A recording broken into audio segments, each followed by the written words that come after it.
Fala cinéfilos, tudo bem com vocês? Espero que sim, porque hoje vamos falar aí de Coringa Loucura A2, isso mesmo, mas num contexto geral, falando spoilers, falando sobre o primeiro filme e o que eu achei e as minhas perspectivas do âmbito geral da produção do filme. Então simbora que tem muita coisa interessante e o vídeo não pode ficar aqui enrolando, tranquilo? Então simbora!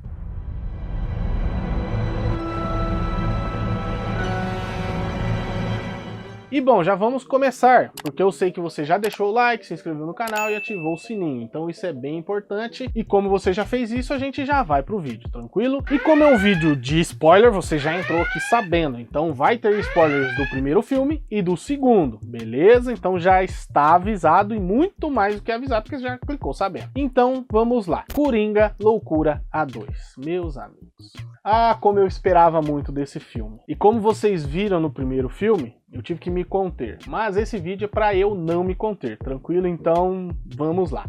Para mim, esse filme não é um filme do Coringa. Assim como o primeiro filme não foi. E eu já vou explicar para vocês. Porque assim, como a gente vê o personagem Coringa no modo geral, o que se tornou o personagem Coringa da DC? Se tornou praticamente uma entidade, um ser, né, um personagem louco, maníaco, né, psicopata, um cara realmente assim insano, que é a própria palavra, né, insanidade mesmo significa. Colocando ele em perspectiva com outros vilões, um dos maiores vilões de todos os tempos. E isso me incomodou no primeiro filme. Então, o primeiro filme, a gente já vê que o filme Coringa não é sobre o Coringa, mas sim o que um dia a pessoa acaba explodindo, fazendo uma besteira tremenda, tirando a vida de várias pessoas. E é aí que tá o ponto disso tudo, porque o primeiro filme inteiro mostra essa trajetória de uma pessoa que pode ter um dia tão ruim até o momento em que ela se perde, o que a gente vê em várias construções do personagem Coringa, né, nas HQs, principalmente a piada mortal, né, que a gente conhece, né, a história, uma, né, das histórias de origem ali do Coringa, e como isso é influenciável na vida de uma pessoa. Então a construção inteira é bem interessante, até chegar no final mesmo do filme, lá no finalmente, nós vemos o Arthur Fleck se tornando o Coringa, sendo aí um personagem repleto de loucura e insanidade, explodindo de uma forma geral, né, colocando um caos na cidade de Gotham. Então a gente viu a construção do personagem, mesmo na minha visão não sendo um Coringa, sendo um filme basicamente de um maluco que acabou se tornando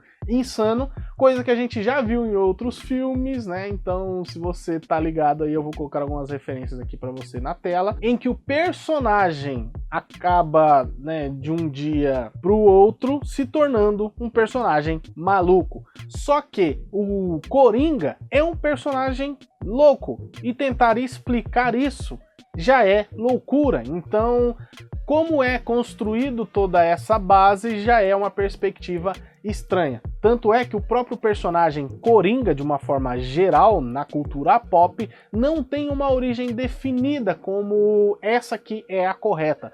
Porque na própria concepção do personagem, ele já é um personagem que mente toda vez que alguém pergunta como ele conseguiu a cicatriz, quem ele era. Então tudo isso, todo esse misticismo da origem do personagem é um retrato do próprio personagem. E você tentar explicar isso quebra o personagem. E aí vamos para a parte do segundo filme, onde a gente vê toda essa construção, onde no final do primeiro filme ele se torna realmente o Coringa, sendo totalmente desconstruída. Pelo que a gente falou no primeiro filme, que eles tentam fazer aí uma crítica social sobre o que pode, né, a sociedade se tornar, a partir do ponto que tem um maluco que faz umas loucuras e isso não é normal, a crítica do filme tenta embasar tudo isso, né, toda essa loucura das pessoas ao idolatrar um personagem que é um psicopata e um insano. Ao mesmo tempo que no final do filme a gente também vê a construção do personagem Coringa, né, que não é o Arthur Fleck. Então vamos lá, né? Como eu mencionei para vocês no começo do vídeo, vai ter spoilers pesados aqui, tanto do primeiro filme quanto do segundo que acabou de sair. Então já vai mais um aviso. I killed 5 people. One live on national television. You didn't deserve to die. No. Então, no final, por que eu vou falar já diretamente do final? Porque o final explica várias coisas. Porque a gente vê várias referências de Gotham, os personagens como Harvey Dent e tal, mas isso não significa nada dentro do filme. Pela história narrativa do próprio Coringa, ou do Batman, ou de Gotham, toda essa, né, esse background que o Todd Phillips, né, o diretor do filme, acaba tendo que construir. Porque esse filme não era o que ele queria fazer. Mas eu já chego lá, né? A gente vai falar um pouco mais sobre a produção um pouco mais pra frente. Mas enfim, dentro do âmbito história do Coringa, no final do segundo filme, temos a cena que causa muita polêmica. Que vai causar muito mais polêmica depois desse final de semana que a galera está indo assistir o filme. O final traz aí a perspectiva de que o Coringa é uma entidade, mas ao mesmo tempo ele é um personagem Arthur Fleck e não propriamente dito Coringa, porque Arthur Fleck não é a entidade Coringa, entende? Então é isso que eles tentam passar. Arthur Fleck é só o meio até chegar no Coringa, porque depois que ele faz aqueles atos hediondos, ele acaba se tornando, no imaginário popular das pessoas de Gotham, esse personagem que você realmente idolatra por fazer uma coisa que outras pessoas malucas estavam querendo fazer, e ele vai e faz, dando assim um estopim na cidade de Gotham para que ela se torne realmente essa loucura que é Gotham. Então, como eu posso dizer de uma forma mais clara, o ato que o personagem Arthur Fleck, vestido como palhaço, né, o Coringa, acaba fazendo ali no programa de televisão, acaba ativando vários malucos pela cidade, o que dá o estopim para que tudo dentro de Gotham, todos os personagens, todos os crimes, tudo o que acontece estoure de uma forma assim avassaladora. E o final do filme traz isso à tona, após a explosão de onde está acontecendo ali o julgamento do Arthur Fleck, mostrando o que essas pessoas viram dentro do âmbito do personagem Coringa. Então ali a loucura começa a sair de uma vez por todas em Gotham, mostrando ali tudo o que a gente vai ver dali pra frente. Então tudo o que a gente viu do universo acontece a partir desse momento. Então Coringa 1 e Coringa 2 acontece como uma forma de origem para todos os outros personagens. Então Arthur Fleck foi o estopim para isso tudo acontecer. Até mesmo o próprio Coringa acontecer. Porque a cena final do filme é onde temos um personagem que estava ali tomando um certo foco da câmera, um certo tempo de tela, mostrando que ele sim faria alguma coisa, mas ele estava sempre quieto no canto, não falando nada, mas observando e sempre com um sorrisinho malicioso no filme, passando aquele ar de que ele iria fazer alguma coisa. E é só no final, onde Arthur Fleck acaba recebendo uma visita e ele está, né, em um corredor indo até lá. Então esse personagem o aborda e fala que ele inventou uma piada e que ele queria contar para o Arthur. Coisa que a gente vê toda essa questão, né, do Arthur Fleck sendo um comediante sempre fazendo piadas sem graças. E aí ele começa a contar a piada, e aí é uma piada extensa, sem graça, né, então, assim, é uma piada bem ruim, né, mas ao mesmo tempo que dá essa origem para o personagem Coringa. Então ele fala basicamente na piada que o que o Arthur falou durante o julgamento de que ele não era o Coringa, que tudo aquilo era uma atuação, que ele precisava de uma plateia, ou até mesmo de que aquilo não era o que as pessoas estavam querendo, que ele era só Arthur Fleck e que ele realmente cometeu aqueles crimes que ele não queria, que ele não era um personagem entidade, como o próprio nome Coringa, acabou, né, desencadeando dentro desse personagem e de outras pessoas uma decepção, que eles colocaram muita fé no Arthur Fleck, e ele dizendo isso acaba, né, caindo toda essa base que acabou sendo construído. Então, ao final da piada, ele diz que ele deu ao comediante o que ele merecia e esfaqueou o Arthur Fleck, basicamente, né? Várias e várias vezes, rindo insanamente ao fazer isso, mostrando que esse personagem seria insano como o Coringa, como a gente vê o Coringa. Então toda a construção de Arthur Fleck não é o Coringa que a gente conhece, mas o estopim para fazer com que o próprio Coringa surja, que é esse segundo personagem. Porque a gente vê na perspectiva, né, o Arthur Fleck ali se esvaziando da vida, basicamente, e aí nesse mesmo corte a gente vê desfocado no fundo o personagem rindo, né, o personagem que esfaqueou o Arthur rindo insanamente, abrindo, né, a cara basicamente com a faca, mostrando que ele está fazendo um sorriso no rosto. Coisa que a gente viu, né, com o passar dos anos, que isso é uma marca do próprio Coringa, né, esse sorriso rasgado no rosto. Então talvez isso seja um indício de que o Arthur Fleck realmente não era o Coringa, e esses dois filmes não eram sobre o Coringa, mas sim sobre o estopim que faria o Coringa existir, e que é esse personagem em segundo plano. E aí vem toda a tona da minha teoria de que o primeiro, e esse agora com certeza, né, colocando um prego final no caixão, falando que realmente Arthur Fleck não era o Coringa, e o primeiro e o segundo filme não eram sobre o Coringa, mas sim sobre o que o Arthur Fleck significa pro Coringa, sendo esse estopim, esse mártir, né, como eles chamam em alguns momentos, dentro do próprio filme. E aí vem toda a questão da produção do filme, porque o próprio diretor, Todd Phillips, disse inúmeras vezes, assim como o próprio ator que interpreta o Coringa, né, o Joaquin Phoenix, falarem que eles não queriam fazer uma sequência, que aquele Coringa era único, que era um filme fechado em si só, e que eles realmente imaginaram um personagem, construíram esse personagem e entregaram esse personagem. Então o segundo filme iria na contramão do que eles mesmos disseram, então eles não queriam fazer esse filme, entende?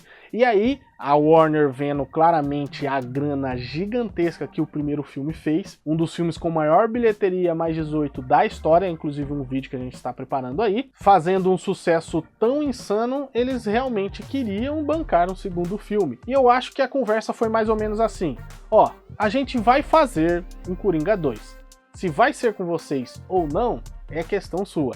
E se fosse para, né, acontecer esse fiasco, o próprio diretor já disse em algumas entrevistas que se fosse para destruir e pôr um veneno nesse personagem e nesse universo que ele construiu, ele mesmo o faria. Então foi o que ele fez basicamente. Então deixa muito claro que eles não queriam fazer, que Todd Phillips estava querendo fazer outro filme e a Warner falou: não, você vai ter que fazer esse aqui. Então a gente vê que o filme realmente não era para existir, na minha opinião, e provavelmente na opinião de muita gente, porque a gente vê que o roteiro não foi bem construído e eles tiveram que inchar com cenas que a gente fica: what?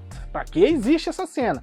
E outras decisões criativas que a gente fica: meu, por que isso tá aí? Principalmente na questão do próprio musical, porque tem alguns musicais que não se encaixam em lugar nenhum. Simplesmente corta o filme e vai pro musical. Então toda essa construção do personagem do Arthur Fleck, basicamente é só um delírio, realmente. Então, assim, meus amigos, eu acho que eu fiquei aliviado, frustrado, e com certeza, né, decepcionado, porque o filme realmente tinha um grande potencial. Porque o que a gente viu de construção e o final do primeiro filme daquele jeito, se tornando o Coringa, e aqui ele poderia ser muito mais, ele poderia ser um insano, louco mesmo dentro da prisão, dentro do asilo Arkham.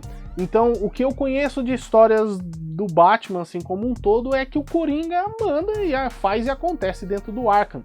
Ele é temido e respeitado ao mesmo tempo. Então, tudo que ele faz ali dentro do filme Coringa Delírio A2, eu fiquei na expectativa de algum momento ele surtar, arrebentar com os guardas ali, matar prisioneiro, matar gente e sair dali metendo fogo em tudo, assim como o próprio personagem insano Coringa poderia ser. E aí eles meio que quebram essa expectativa, então eles ficam tentando fazer com que isso avance, mas nunca avança, e isso é porque não era o personagem Coringa, era só o Arthur Fleck. Então talvez essa questão aí de um filme em que vemos o Coringa ensandecido, insano, ficando cada vez mais louco dentro do Arkham, seria um terceiro filme com esse personagem que só tem um foco maior no final dele. Mas ainda assim, né, no contexto ali do filme, quando eu sair do filme, eu entendi o porquê deles estarem dando tanta ênfase naquele personagem que eles de vez em quando davam foco, e ele estava observando o Arthur Fleck rindo de uma maneira estranha e insana, né? Ele sempre pareceu esquisito. E isso me incomodou durante o filme, e claro, no final entrega esse final, o que pode ser um final bem polêmico, e pra mim é só uma concretização da minha teoria sobre o primeiro filme, que não era um filme sobre o Coringa, pelo menos não do que a gente conhece. I got the sneaking suspicion that we're not giving the people what they want. It's okay, baby. Let's give the people what they want. E bom, pessoal, realmente agora eu sinto um pouco mais leve, talvez, por colocar essa teoria no mundo. Comenta aí o que vocês acham sobre essa produção. Eu realmente esperava que poderia ser algo interessante, algo realmente que explodiria a cabeça de muita gente, colocando o Coringa mesmo, né, de fato no mapa, como um personagem que tem aquele seu filme, sabe, tipo, pô, aqui é insano mesmo, eu vou fazer acontecer. E isso não acontece, porque o primeiro filme é muito bom, mas, como eu disse, não é um filme sobre o Coringa. Chega no final, acontece o estopim do Coringa, né, se tornar ali esse símbolo, né, que ele acaba se tornando. E por isso que, na minha opinião, como eu disse na resenha do primeiro vídeo, eu acho que é um filme nota 8. O filme é insano, é muito da hora, é um filme, assim, excelente, mas não é um filme do Coringa. Então, por isso eu tiro alguns pontos, né, porque você só colocou basicamente o nome Coringa para vender, porque se tivesse outro nome, seria de um maluco aí que virou um mártir e acabou, né, se tornando aí esse personagem maluco. Então seria outro filme com uma outra perspectiva se eles apenas tirassem o nome Coringa, porque de Coringa basicamente a gente viu aqui que não tem nada, né? Então a gente vê várias referências ao universo como um todo, porque, claro, leva o selo DC, leva o selo da Warner, e ao mesmo tempo a gente vê que é só uma história de origem que não foi nem contada, porque o personagem Coringa, de fato, aparentemente só aparece no final, beleza? Então deixa aí nos comentários aí o que você achou, se você gostou do que eu falei, se tem alguma lógica tudo isso. Então fala aí pra gente o que vocês acharam, se vocês vão assistir ou se vocês assistiram já o segundo filme. Então deixa aí nos comentários, tranquilo? Então agora sim, vou deixar aqui aquelas recomendações de final de vídeo, né? Que você veja a nossa primeira parte, se você ainda não viu, e também a nossa playlist aqui de super-heróis, que está bem legal e divertida, tranquilão? Então agora sim, eu vou ficando por aqui, um abraço e fui!